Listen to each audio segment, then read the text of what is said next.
ये पीएफएससी 2023 के PST, PT, MST, RME जो है वो ऑब्वियसली आरएमई सबके लिए नहीं है। शो आपके री मेडिकल मिलता है उन्हीं के लिए, अदरवाइज पीएसटी, पीईटी, एमएसटी ये सबके लिए है। अब जबकि आपका डेट आ चुका है, जबकि आपको पता है, तो कुछ चीजें हैं ध्यान रखो। एक चीज हमेशा ध्यान रखो, ये जो भी मैं वीडियोज बनाता हूं, ये भी जो मैं अपलोड करता हूं, ये एक जनरलाइजेशन है। Every candidate is unique. आप एक नंबर नहीं हो, आप एक डेटा नहीं हो। एज ए टीचर मेरे लिए डेटा हो सकता है कि कितने कैंडिडेट हमसे जुड़े हुए हैं और कितने सिलेक्शन हुए, कितने एग्जाम दिए और कितने के रिटन क्वालिफाई हुए, कितने के रिटन क्वालिफाई हुए और कितने इंटरव्यू के लिए बुलाए गए, और कितने इंटरव्यू के लिए बुलाए गए और कितने का फाइनल सिलेक्शन हुआ। ये एक डेटा हो सकता है एज ए टीचर के रूप में, लेकिन आप डेटा नहीं हो। आप एक इंडिविजुअल संपूर्ण में हो, पूर्णता में। इधर आपका सिलेक्शन होता है या नहीं होता है। यदि होता है तो 100% आपका आउटपुट है, यदि नहीं होता है तो आप 0% हो। आप डेटा नहीं हो कि हमारा रिजल्ट 60% हमारा रिजल्ट हुआ, क्या आप कह सकते हो? नहीं। तो अब जबकि डेट आ गया है, मैं कुछ चीजें हैं उसको ध्यान में रखना है। और always remember, I am saying this for the sake of generalisation. I am not saying for you only, but you have to take this from your own point of view. आप अपने तरीके से इसको सोचो। जो मैंने एक्सपीरियंसेस किया as अपने, जो पीएचटी, पीईटी है, एमएसटी, इनफैक्ट हमें आरएमई में भी जाना पड़ा, रीमेडिकल में भी, फिर इंटरव्यू, फाइनल सिलेक्शन, फिर जॉब, फिर मैं आप लोगों को लंबे समय से गाइड कर रहा हूँ। एवरी टाइम फॉर एग्जांपल जो नए कैंडिडेट्स होते हैं, एवरी टाइम नए नए कैंडिडेट्स जुड़ते जाते हैं। तो जो कुछ लोग नहीं जान रहे हो तो ऑलरेडी मैं एक्स एसी सीआरपीएफ में मैं असिस्टेंट कमांडेंट रह चुका हूँ। I am qualified GRF in economics and net in public administration. ठीक है, तो मैंने वहाँ जॉब किया। ये चीज ध्यान रखो, जो आप पर्सन हो, आप इंडिविजुअल अपने आप में पूर्ण हो।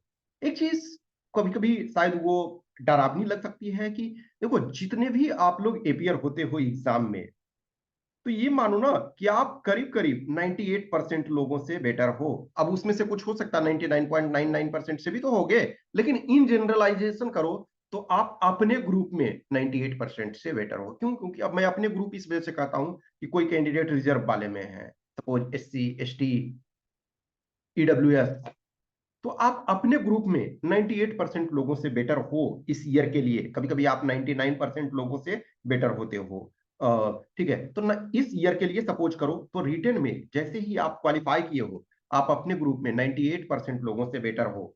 तो जब 98% लोगों से बेटर हो तो रिकॉग्नाइज दैट कि हम बहुत अच्छे कंडीशन में हैं। Live in the present. ठीक है, आप प्रेजेंट में जियो। ये मत सोचो कि ये होगा नहीं होगा। आप अपनी स्ट्रेंथ को रिकॉग्नाइज करो और वीकनेसेस को दूर करो। ये एक मैं जब आप रिटेन, ये आप फिजिकल वगैरह क्वालिफाई कर जाओगे और जो भी प्रोग्राम में, पेड प्रोग्राम में ज्वाइन करते हैं, तो उनसे समय से मैं शॉर्ट एनालिसिस करवाता हूं। जो अर्ली टाइम में ज्वाइन, अब लास्ट में जो होते हैं सर मुझे एक मॉक करा दो, तो उनके लिए नहीं, लेकिन जो शुरू से होते हैं उनके लिए शॉर्ट एनालिसिस करवाता हूँ। स्ट्रेंथ, वीकनेस, अपॉर्चुनिटी, थ्रेट, आप अपने बारे में जितना जानते हो पर्सनालिटी टेस्ट के लिए ये आवश्यक होता है। तो हमेशा ध्यान रखो कि प्रेजेंट मोमेंट में जियो। जो आपके स्ट्रेंथ हैं, जो आपकी क्षमता है, उसको रिकॉग्नाइज करो। जो वीकनेसेस है उसको दूर करो। अब जैसे फिजिकल में आप मेल हो, मैं ये ऑलरेडी, मेल यदि हो तो 4 इवेंट्स हैं, फीमेल यदि हो तो 3 इवेंट्स हैं। ये आप जानते हो, इसको बार बार बताने की जरूरत नहीं है। लेकिन इसमें से हर का जो है, रनिंग है। रनिंग देखो ग्रुप एक्सरसाइज है, ग्रुप में काम होता है। तो जो 100 मीटर का रेस होता है, वो आपका मेल के लिए 16 सेकेंड, फीमेल के लिए 18 सेकेंड्स है। तो देखो, जो 100 मीटर का पहले करा लेते हैं तो 10-10 के ग्रुप में कराते हैं। तो 10 में आपने किया, तो उसमें ग्रुप में कर रहे हो, अब उसमें टाइम कम होता है, तो क्विक एक्शन लेना है। फिर देखो कि जितने कुछ लोग ऑब्वियसली 100 मीटर में भी रिजेक्ट होंगे, कुछ लोग इनफैक्ट जो फिजिकल स्टैंडर्ड टेस्ट है उसी में बाहर हो जाएंगे, तो वो नहीं करेंगे। फिर रनिंग किए 100 मीटर, उसमें कुछ बाहर हो गए, तो बाकी फिर 800 मीटर करेंगे। फिर उसके बाद आपको लॉन्ग जंप और शॉर्ट पुट, और फीमेल के लिए शॉर्ट पुट नहीं है। तो आपको चांसेस दिए जाते हैं, आप अपने को रिकॉग्नाइज करो, अपने को पहचानो। हर चीज जैसे, और इंडिविजुअल लेवल में जो दिक्कत होती है वो आप मैसेज कर सकते हो, ठीक है। तो आप अपने स्ट्रेंथ को पहचानो, उस आधार पे वर्क करो। देखो, जो डेटा पे मत जाओ कभी भी, कि एक हमेशा मैं बोलता हूं कि डेटा एज ए बाद में एनालिसिस के लिए वो लाभदायक होता है। मैं एज ए टीचर हूं, मेरे लिए लाभदायक है, लेकिन जो फ्यूचर एस्पिरेंट्स हैं वो उसके लिए लाभदायक है। लेकिन यदि आप उस बैच में हो तो आपके लिए डेटा बहुत मायने नहीं रखता है। आप संपूर्णता में हो, वंस रिटन क्वालिफाई हुए हो, अपने फुल एनर्जी लगाओ। ये चीजें मैं ये बताना चाहता हूं कि जैसे ही आप रिटन वंस क्वालिफाई हुए, कितने मार्क्स हैं क्या है नहीं है ये छोड़ो। हाँ, अब ये ऐसा नहीं है कि आप सिर्फ एकदम 100% रहोगे कि मेरा 23 में ही सिलेक्शन होगा। नो, देयर इज ऑलवेज हो ये प्रोबेबिलिटी, पॉसिबिलिटी कि आप रिजेक्ट हो सकते हो। उसके लिए तैयार रहो, तो प्रिपरेशन आपका कंटिन्यू रहना है, लेकिन आपका फुल डिटर्मिनेशन कि हाँ मैं I am going to make it. क्योंकि इंटरव्यू पर्सनालिटी टेस्ट में भी आपके मार्क्स में डिफरेंस होते हैं। 60 मार्क्स भी किसी को मिल रहा है, इनफैक्ट 45 मार्क्स भी किसी को मिल रहा है, और किसी को 130। समझ सकते हो कितना डिफरेंस है। हाईएस्ट जो है वो आपको 130 मिला, और लोएस्ट जो आपका 45, ये जो मैंने देखा है, ठीक है ना। तो इसमें से आप ये करोगे तो कितने का डिफरेंस हो रहा है आपका? 75 मार्क्स का डिफरेंस हो रहा है। समझ सकते हो 75। अब ये इसको लोएस्ट ना लो, 65 लो और 130 लो, तो समझ सकते हो। तभी यहाँ 60, सॉरी सॉरी, ये एक सेकेंड, हाँ। तो ये आपका जो है ठीक है, तो ये 55, सॉरी ये 85 का difference, I am sorry for, ठीक है। तो ये जो आपका है, ये आपका 85 का यहाँ डिफरेंस हो जा रहा है, और यहाँ आपका 65 का डिफरेंस हो जा रहा है, ठीक है। तो दैट्स द थिंग। और बहुत लोगों का देखो 90, तो जो अच्छे सिलेक्टेड कैंडिडेट हैं बहुत लोग हैं उनके 90, 85 आते हैं, और सिलेक्टेड में भी है 110 बहुत लोगों के आ जाते हैं। तो ये डिफरेंस बहुत होता है। तो आप ये मानो, यदि हम रिटन क्वालिफाई हैं तो हमारा पॉसिबिलिटी है। जितने भी लोग फिजिकल में कॉल किए गए हो, 2323, ठीक है, 2323 कैंडिडेट्स कॉल किए गए हो, उसमें से आप ये मानो कि मोर देन हाफ जो है वो रिजेक्ट होंगे। लेकिन आप क्यों अपने को अभी कैलकुलेट कर रहे हो कि मैं रिजेक्टेड वाले में हूं? हाँ, कुछ कैंडिडेट्स ऐसे हो जो कि कोई कंपोनेंट जो है वो आपके कंट्रोल में नहीं है। जो कंपोनेंट कंट्रोल में नहीं है उसको छोड़ दो, जो कंपोनेंट कंट्रोल में है उसको करो। यदि आपका जो वेट है वो ज्यादा है, तो ये करना आपके बस में है, और आप कर रहे हो, और करते रहो आखिरी मोमेंट तक, आखिरी दिन तक करते रहो जितना हो सकता है। आप अपनी बॉडी को, मैं नहीं जान रहा हूं ना कि आप कौन पर्सन हो, आपका बॉडी वेट क्या है। इंडिविजुअल में जब आप पूछते हो तो मैं इंडिविजुअल में रिप्लाई करता हूं, लेकिन ये ध्यान रखो कि आप अपने बॉडी के अनुसार डिसीजन लो। आपका बॉडी क्या कहता है, जरूरत होता है तो डाइटिशियन है उससे आप टिप्स लो, फिजियोथेरेपिस्ट हैं उनसे टिप्स लो, चीजों को जहां हो सकता है। कुछ लोग हैं वो नॉर्मल, मैंने कभी फिजिकल मेडिकल में टेंशन ही नहीं लिया। मुझे हाउएवर रीमेडिकल मिला, और मुझे ये पता भी था कि रीमेडिकल मुझे मिलेगा, लेकिन जो कुछ मुझे करना था तो मुझे ये था कि चलो रीमेडिकल में करा लूंगा। लेकिन एक चीज ध्यान रखो, हमारे टाइम में रीमेडिकल में क्या है, टाइम दिया जाता था। 22 वाले बैच से आपको रीमेडिकल में टाइम नहीं दिया जा रहा है, तो कुछ चीजें आप नहीं कर सकते हो, आपको टाइम नहीं दिया जाएगा।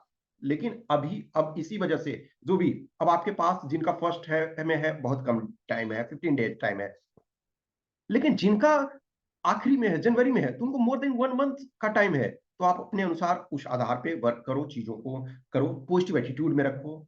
एक जो स्टीव जॉब्स का जो फेमस स्टैनफोर्ड यूनिवर्सिटी का जो फेमस लेक्चर है, स्पीच है, उसमें वो कहते हैं ना कि assume yourself that every day this is my last day, one day you will be correct।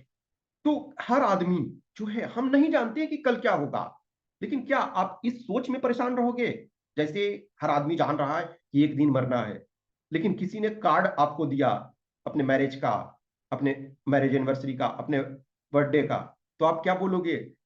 कोई बोलेगा कि ऐसा है 15 ये दिसंबर को आइएगा, तो आप ये बोलोगे कि देखिए मैं 15 दिसंबर को आ सकता हूं, कंडीशन ये है कि मैं जिंदा बचा। तो आप ऐसा नहीं कर सके हो, कहते हो खुशी के मौके पे, जबकि आप कहते हो कि yes I will try my level best, या आप ये उनको कुछ को बोलते हो ना, डेफिनेटली मैं आऊंगा। क्या आज आप जानते हो 15 दिसंबर को आप रहोगे, फिर भी आप बोलते हो ना कॉन्फिडेंस से कि डेफिनेटली मैं जाऊंगा? क्यों? क्योंकि आप प्रेजेंट मोमेंट के अनुसार बोल रहे हो, प्रेजेंट के अनुसार बोल रहे हो। तो अपने प्रेजेंट को रिकॉग्नाइज करो, अपने को ये मानो कि yes I will do, I am capable enough. मैंने जैसे ही रिटर्न क्वालिफाई किया है, मैं अपने ग्रुप में 98% लोगों से बेटर हूं। और अब जब 98% है, अब इस पूल को 100% मानो, तो तब आपका टॉप 2% में आना है। अब आपका 40%, 45% में आना है। ठीक है, तो अब तो आसान हो गया। फिर जब इंटरव्यू में जाते हो तो एक तरह से 35%, 38% लोग में ये रहते हो। तो अब जैसे ये है, पहले 2% में आना था, अब इतने में मानो कि 40 से 45%, या इसमें तो कोई मतलब नहीं है, इसमें 100% भी आ सकते हैं। जब इसमें जाओगे तो 35 to 38, 40% के आसपास, डिपेंडिंग ऑन, तो आपके लिए बल्क में है। लेकिन अब जो भी यहाँ पहुंचते हैं वो एक कैपेबल हैं, वो उस स्टैंडर्ड में हैं। तो इस बात का ध्यान रखो, जो आपकी स्ट्रेंथ है उस पर बिलीव करो, जहां आपके प्रॉब्लम्स हैं उसको दूर करो, जैसे भी हो सकता है। But avoid injury. इंजुरी के लिए आपको हमेशा ध्यान रखो कि इंजुरी एकदम नहीं होना चाहिए, ये मूल मंत्र है। ठीक है, तो ये करो। कुछ चीजें जो कंटिन्यूटी में चलते रहेगी, चीजें मैं डिस्कस करता रहूंगा। कुछ भी क्वेश्चन क्यूरी डाउट होता है तो आप कमेंट बॉक्स में कमेंट करो, जनरलाइजेशन जनरल नेचर का क्वेश्चन है, या आप हमें इस व्हाट्सएप नंबर 8527146498 या टेलीग्राम नंबर 7404909669 पे मैसेज कर सकते हो।